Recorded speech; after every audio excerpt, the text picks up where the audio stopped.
से मैं तो रही हूँ शहर में, कभी भी पूजा न की अपने घर में। अपन संस्कार और संस्कृति से दूर ना होखेगी।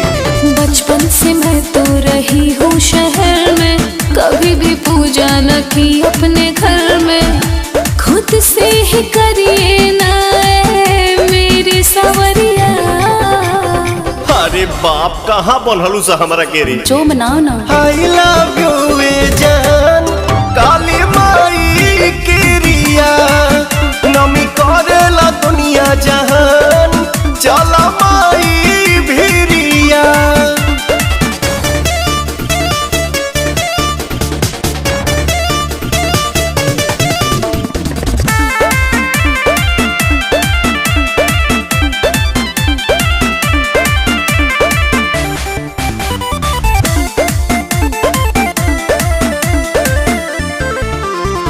भूखी पियासी नहीं 9 दिन रहूंगी, मुझसे न होगा ना जी मैं ना करूंगी।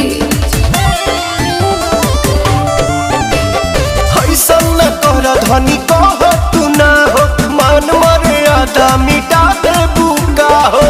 आपका पुराना है मेरा नया नजरिया। अरे दादा I love you ए जान, काली माई केरिया नमी करेला दुनिया जहान, चला माई भिरिया।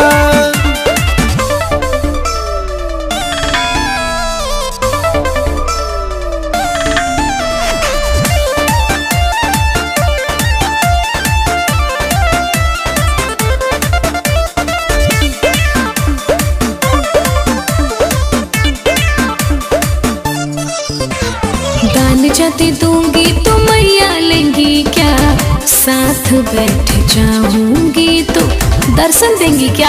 हाँ बोलिए। का बोली पवन कहेले धर्म करम ने किया, होई महसूस अंतरात्मा से देखिया। ठीक है आती हूँ पहन के ललकी सड़िया। ये भाई ना बात, प्रेम से बोलिए सच्चे दरबार के। I love you